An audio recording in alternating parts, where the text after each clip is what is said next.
Izved cauri priekšpagalmiem, vietā visvētākajā, garām visiem altāriem, tevi, kungs, lai satiktu, izved garām ļaužu pūļiem, priesteriem, kas slavu dziļā, esmu izsalcis pēc taisnības, kas no tava vaiga plūst. Izved cauri priekšpagalmiem, vietā visvētākajā, garām visiem altāriem, tevi, kungs, lai satiktu, aizved garām ļaužu pūļiem, priesteriem, kas slavu dziļā, esmu izsalcis pēc taisnības, kas no tava vaiga plūst. Ieved mani visvētākā vietā, ieved mani caur jēra asinīm, ieved mani visvētākā vietā, aizskar, kungs, šķīstī mani, esmu šeit. Ieved mani visvētākā vietā, ieved mani caur jēra asinīm, ieved mani visvētākā vietā, aizskar, kungs, šķīstī mani, esmu šeit.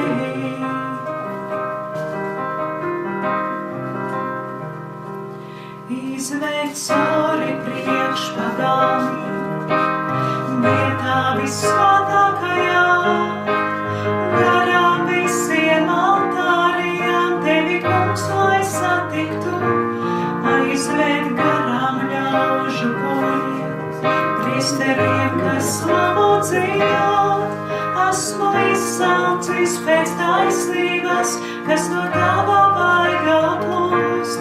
Ieved mani visvētākā vietā, ieved mani caur jēra asinīm, ieved mani visvētākā vietā, aizskar, kungs, šķīstī mani, esmu šeit. Ieved mani visvētākā vietā, ieved mani caur jēra asinīm, ieved mani visvētākā vietā, aizskar, kungs, šķīstī mani, esmu šeit.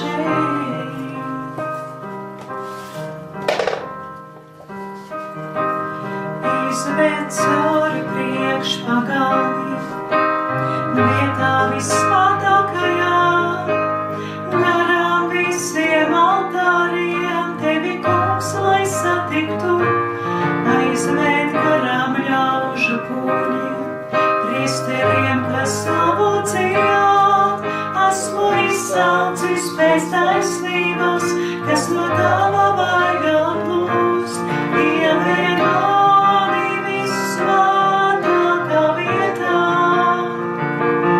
ieved mani caur jēra asinīm, ieved mani visvētākā vietā, aizskar, kungs, šķīstī mani, esmu šeit.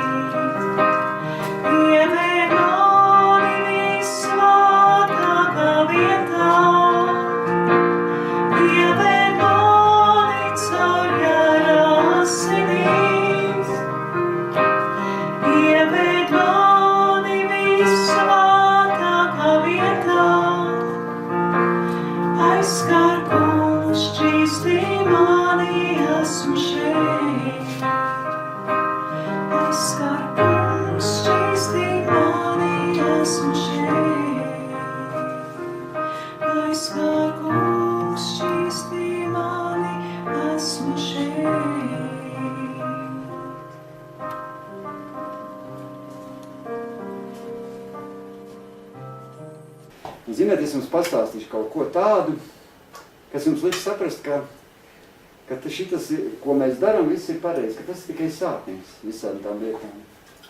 Tas ir tikai sākums. Visam tam, ko mēs darām, tas ir tikai sākums. Un tā ir jānotiek, īstenībā, kā tas notiek. Dievs tā grib, saprot, Dievs tā dara. Un es vēl gribēju pateikt vienu lietu, kad mēs esam sanākuši šeit, visi šeit sanākuši, pirmkārt, lai pagodinātu Dievu, pareizi, lai pagodinātu Dievu, otrkārt, mēs sludinām paši sev, vai sev. Mums pašiem nodara visu. Treškārt, priekš tiem cilvēkiem, kas šeit atnāk, priekš tiem sludinām, un ceturtkārt, priekš internetā, kas klausās. Galvenais ir tas, ka mēs pagodinām ar to, ko mēs darām Dievu. Mēs slavējam viņu un sludinām viņu vārdu, ko Dievs uz mums runā, ko viņš saka. Un ticu, ka šis vārds izmainīs mūsu dzīves, katru vienu dzīvi. Un es gribēju pateikt, kas ir atmoda. Jūs zināt, ka ir tāda atmoda. Atmoda. Ir gan atmoda neticīgiem cilvēkiem, gan ticīgiem cilvēkiem atmoda. Ziniet, ka Latvijā bija atmoda.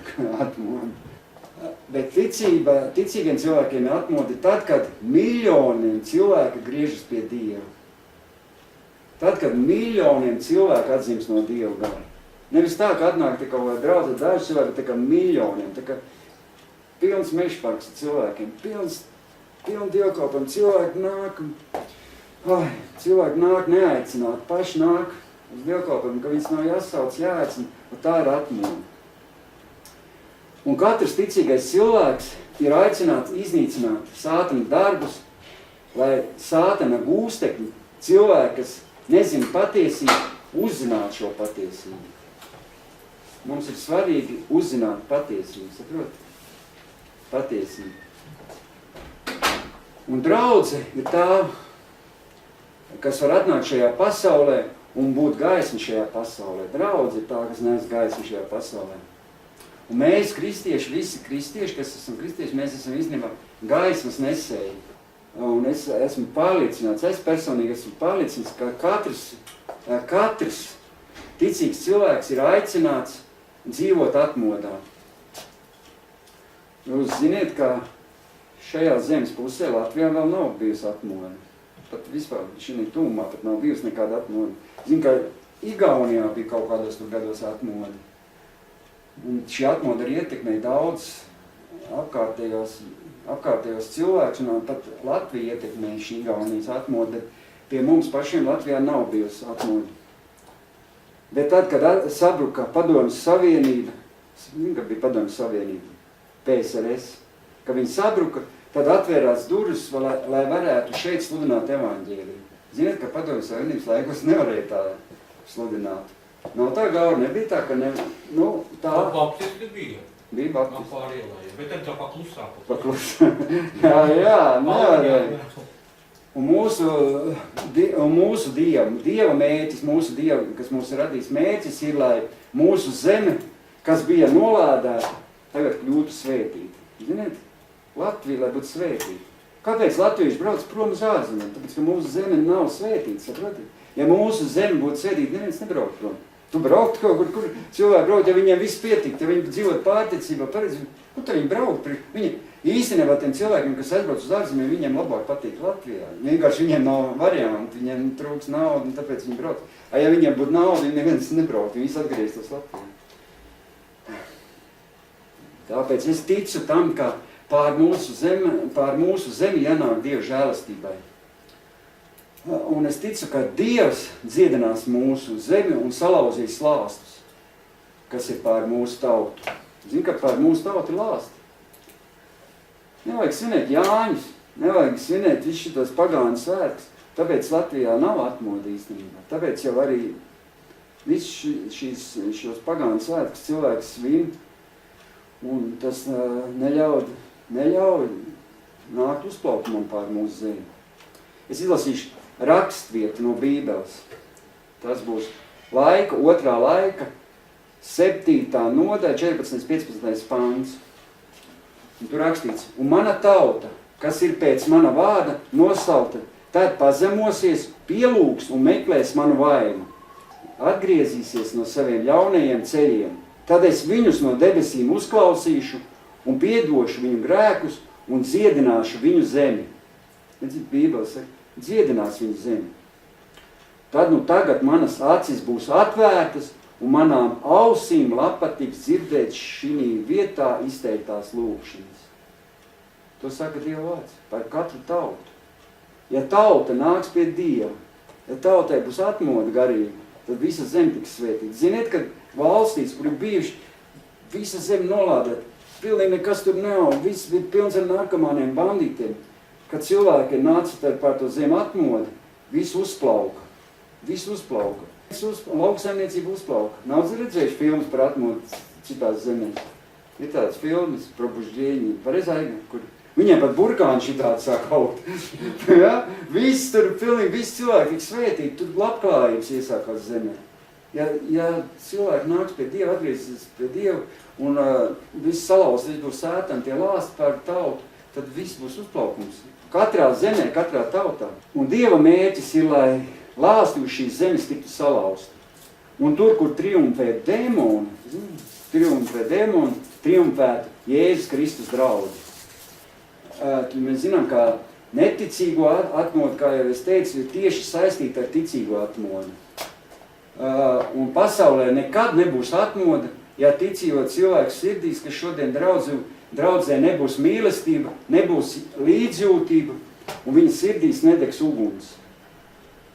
Lai mums vajag būt mīlestībai, līdzjūtībai par tiem cilvēkiem, kas nav izglābti, kas nav ar Dievu, mums viņus jāmīl pēc cilvēki. Tas nekas, ka viņi nav ar Dievu, viņi jāmīl un jābūt līdzjūtīgi. Mums jājūt par viņiem līdzi, jāpārdzīvot par viņiem, jāmēģina viņiem draudzēties. Ja mēs saprotam arī, ka neticīgiem cilvēkiem nav nekādas cerības, saprot? Jo Dievs viņus nevar izglābt. Un Dievs neko nevar izdarīt bez draudzes. Ja nav draudze, cilvēki nevar tikt izglābt. Saprotat, viņiem neviens no debesīm neteiks, ka viņiem vajag dēzes, ka viņiem vajag glābšanu. Neviens neteiks. To var izdarīt tikai draudze. Un bez ticīgo cilvēku līdzdalības nekas nebūs. Neviens nenāks pie Dieva, neviens nenāks uz baznīcu, neviens nenāks uz draudzi. Ja mēs neiesim pie cilvēkiem, neiesim pie neticīgiem, nestāstīsim viņiem, nedraudzēsimies ar viņiem. Un tāpēc ticīgiem cilvēkiem jāsaprot, ka atbildība, lai būtu atmoda, gūstas tieši uz viņiem. Tieši visa atbildība gūstas uz mums. Un mēs jau to redzējām pirmajā draudzē. Ziniet, pirmā draudzē mēs redzam atmodas modeli. Ziniet, pirmā draudze, kas bija apostoļu laikos, kas Bībelē rakstīts, tā ir pirmā draudze, un tur ir atmodas modelis, kādai jābūt bija atmoda. Pēc tam cilvēki daudz ko pazaudē no to, ko tie cilvēki darīja. Jo tanī laikā, kad pirmā tā atmoda bija, kad tie Jēzus apostoļi tur sludināja, tad vairāk un vairāk ticīgie cilvēki sāk pievērsties tam kungam. Un te ir rakstīts, apostoļu darbos 5:14 rakstīts, un vēl vairāk pievienojas tādu, kas ticēja tam kungam, pulks, vīru un sievu, tur rakstīts. Kas atšķīra pirmo draudzi? Kas atšķīra pirmo draudzi no tās, kas šodien ir draudzi? Kas viņi bija tie cilvēki? Viņi bija nodevās Dievam, viņi bija vienoti, viņi ziedojās Dievam, viņi upurējās Dievam. Mēs to nedarām vienkārši tā, kā tie darīja tie pirmie apostoļi, kas bija pareizāji, visi tie Pāvils, Pēters, viss, kas ir viss. Zin, kā viņi tur nodevās Dievam? Kad par viņiem nāca svētais gars, kad viņi gāja un sludināja evaņģēliju visur, viņi visi nodevās. Un pirmajā baznīcā 5000 cilvēku atnāca uz vienu sapulci un pieņēma Jēzu. Nevis 100, 200 vai 10, 5, 3, 5000. Iedomājies, atnāk te uz draudzi, tāpat nebūtu vietas, tad visu arī viesnīcā. Iedomājies, visi te 5000 atnāk vienā sapulcē, atnāk un pieņem Jēzu. Un tā ir atmoda. Tā bija atmoda. Pirmajā Bībelē rakstīts, pirmajā draudzē tāda atmoda. Un šī pirmā draudzes atmoda satricināja visu pasauli. Un tā atnāca līdz pat mūsu dienām. Mums vēl nav tas viss, bet tās viss ir sekas, visas tās lietas, ko darīja tie pirmie apostoļi, tas līdz šai dienai tas viss. Un mums jādara to pašu. Viņi mums parādīja, kā to darīt. Viņš ir modelis. Ja mēs to darīsim tā, kā darīja pirmie apustuļi, ja mēs lasīsim Bībeli un darīsim tās pašas lietas, ko viņi, viss tas pats arī notiks mums. Tāpēc Dievs no mums, ko Dievs no mums sagaida? Dievs no mums sagaida nodošanos Dieva darbam, ziedošanos un upurēšanos. Saprotiet? Nav tā, ka tu domā, ka atnāks tikai ķi pazid, un ja tu neziedosies, neupurēsies Dievu, nedarīsi, ko tu vari izdarīt no savas. Neskaties uz apstākļiem, neskaties, ka nav neviens cilvēks. Dari, un vienā dienā Dievs atnāks tev palīgā un būs tā, ka tu... Es jums izstāstīšu, ka tā jābūt kā tagad ir. Jūs domājat, ka tas ir... Oi, kāpēc tā notiek? Bet Dievs gaida, Dievs mūs audzina, Dievs mūs māca, saprotiet? Visiem gan arī sākumā nekā nav. Un citiem ilgi nekā nav, un citiem ātri. Un Dievs, zini kā, Dievs gaida, vai tu aizies prom no to, vai tu turpinās. Ja tu turpinās, Dievs tev nāks palīgā, bet tu aizies prom, čau. Ja tu redz tev nekas, pasaka, es nav aicināts, visi cilvēki ir aicināti sludināt evaņģēliju. Nav tā, viņš saka, es nav aicināts par mācītāju, es nav aicināts, laikam, viņam kaut kas nenotiek tā, kā viņš gribētu pēc vienu gadiņu, pēc, es nav aicināts, es iešu citur. Nē, Dievs gribēja, varbūt tas tev rītdien jau nākošo svētdienā gribēja sūtīt tev, nezinu, cik cilvēks, un tu, es nav aicināts. Viņš jau zina, ko tu pateiksi, ko domā. Vajag iet līdz galam, un pienāks vienā dienā, kad tu sludinās sporta arēnā Rīga vai Meža parkā, saprot, tā ir liela aizstrādā. Pienāks viena diena, tu nemaz nemanīs. Ja tu turēsies līdz galam. Jo Dievs mums visus cilvēks ir aicinājis būt par Dieva līdzdalībniekiem. Būt par pēdējās atmodas līdzdalībniekiem. Zini, ka tāda ir pēdējā laika drīz būs. Es nezinu, kad varbūt tas netik ātri viņi būs. Varbūt mēs pat savā dzīves laikā tos nepieredzēsim, bet neredzat, kas pasaulē kādu ļaunumu iet visu pasauli. Visi ir sabrukšana. Un tie pēdējā laika. Un kristieši var daudz cilvēku šajā laikā pievest pie Dieva, izglābt Dievu. Daudz cilvēks, kas var iegūt mūžīgo dzīvību. Es gribu arī šodien pastāstīt, kas tad ir neticīgi cilvēki. Gribat uzzināt, kas ir neticīgi cilvēki? Vai? Kā tev liekas, kas ir neticīgi cilvēki? Tie, kas netic Dievam. Varbūt tie ir tavi ienaidnieko? Varbūt tie ir vēlna bērni? Vēlna bērni. Tu jau patādi. Protams, ka nē. Tie arī neticīgi cilvēki ir mūsu brāļi un māsas. Viņus vienkārši sātnis ir apmānījis, saproties cilvēks. Arī te mūs bija apmānījis. Pareizi, mēs tādi paši bijām. Es vispār neticēju nekā. Un tāpēc es biju vēlna bērns. Nē, vienkārši mēs esam sāteni apmānīti. Mēs esam vienkārši sāteni upuris. Tie cilvēki neticīgi, viņi ir tie paši, tādi paši kā mēs. Vienkārši viņi ir apmānīti. Jo, ziniet ko? Jo nav neviens cilvēks, par ko nebūtu nomiris Jēzus Kristus. Jēzus Kristus nomira par visiem. Un viņš pirmkārt nomira par neticīgiem cilvēkiem. Tad nomira par neglābtiem cilvēkiem. Kāpēc Dievs vispār nāca šeit uz zemes? Jēzu Kristu, lai uzmeklētu un glābtu pazudušos. Kas ir pirmais, kas sarāk, ka Dievu uzmeklētu un glābtu pazudušos? Un Jēzus nomira par katru cilvēku. Vai viņš tic vai netic, vai kāds, viņš ir cietumā sēž, kur viņš nomira par katru cilvēku. Un Dievs nav sagatavojis ēlu priekš cilvēkiem, zini? Elle ir paredzēta vienīgi sātanam un viņa eņģeļiem. Un Dieva grib, lai visi cilvēki tiktu izglābti. Dievs grib, lai visi cilvēki tiktu izglābti. Un tāpēc Dievs tieši no mums cilvēkiem sagaida viņa pazudušo cilvēku glābšanu. Dievs, saprot, no mums to sagaida. Tu ziniet, ka Dievs pats neko nedarīs bez cilvēku līdzdalības. Viņš radīja cilvēku pēc ko? Pēc kā viņš radīja cilvēku? Pēc sava tēla un līdzības. Mēs esam Dieva instrumenti. Mēs neesam Dievi, protams, bet mēs esam Dieva līdzdalībnieki. Mēs esam pēc Dieva tēla un līdzības. Un tātad Dieva dēls nomira pie krusta par katru neticīgu cilvēku. Tāpat kā par ticīgu cilvēku. Viņš nomira gan par neticīgu, tāpat viņš nomira par ticīgu. Mums ir jāmīl neticīgie cilvēki tā, kā viņus mīl Dievs. Es piemēram mīlu, man nemaz nav nekāds, tev arī, ne? Arī man nav tāds atšķirība tagad. Būtu jādraudzēs tikai ar ticīgiem cilvēkiem. Es ar visiem draudzējos. Man nav tā, man tieši vairāk gribās draudzēties ar neticīgiem, lai viņiem varētu palīdzēt.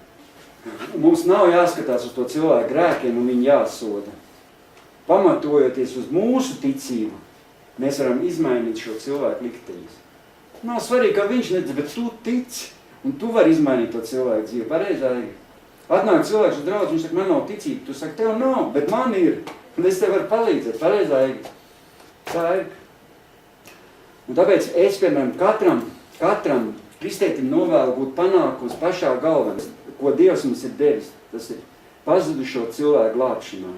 Es tā esmu padomājis, mēs varbūt pēc šīs zemes dzīves, ja, kad paiet šīs zemes dzīves, varēsim piedot savas kļūdas, kas mums nav sanācis biznesā, visas savas jaunības kļūdas mēs varēsim piedot.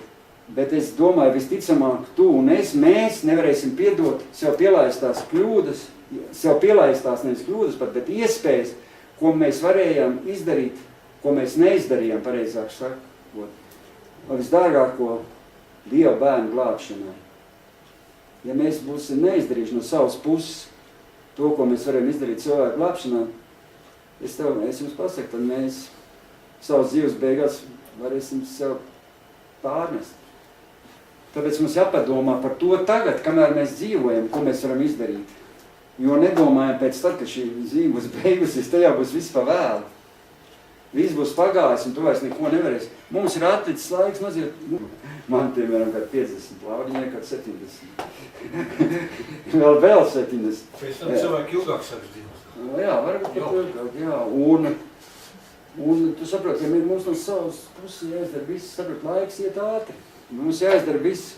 Bībelē par to saka. Psalms 126, 4. 6. pāns ir rakstīts.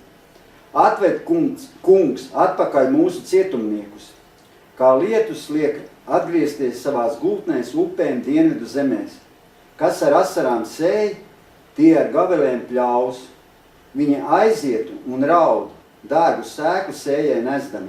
Bet tiešām ar prieku viņi atkal nāks un nesīs māju savus kūlīšus. Mums visiem ir dzīvē daudz darīšanu, visā dažādi darbi, bet mums jāsaprot, ka mēs visi reizi nonāksim Jēzus Kristus priekšā un personīgi tiksimies ar Jēzu. Daudzās lietās, priekš kurām mēs tērējam laiku un spēku, saprotiet, nebūs šīm lietām nekādas nozīmes. Bet būs tikai viena svarīga lieta. Ko Jēzus no mums atprasīs un kas mums būs. Jēzus priekšā būs jāatskaitās ar tevi. Tā būs cilvēku glābšana. Ko mēs izdarījām cilvēku glābšanai savā dzīves laikā? Tas, ko tur viss tur tas mājas un viss tur, ko tur tas mašīnas sapirka, tos tu nepaņems līdzi nekur. Tāds viņas tur būs un sapūs. Tas ir vienkārši ir un te viņas nav. Pareiz galva. Dievs no mums to mums neskatīsies. Viņš prasīs ne par tām lietām, viņš prasīs tikai vienu lietu – cilvēku glābšanu. Šīs rožas, kas savieno, nespēj vairs it neko, beidzot es sāpoju, nu dzīvoju. Es meklēju to atrodīju, es saucu to sadzirdīju, uz rokām tu mani nes. Es zinu, kas esmu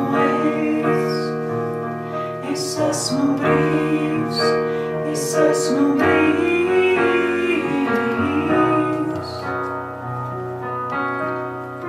Es esmu brīvs, es esmu brīvs.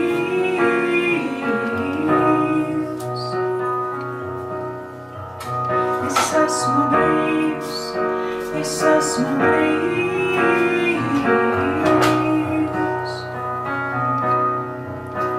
Es esmu brīvs, es esmu brīvs.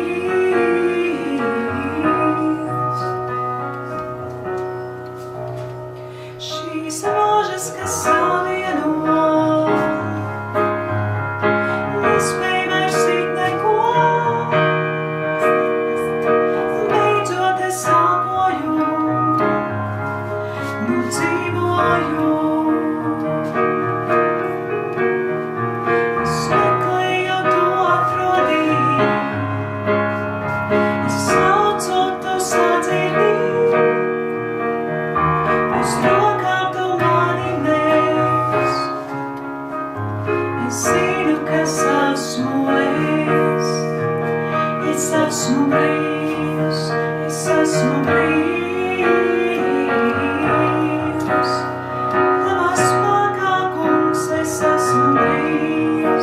es esmu brīvs.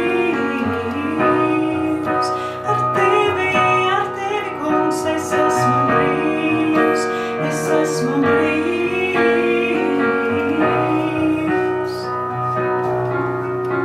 Es esmu brīvs. Es esmu brīvs.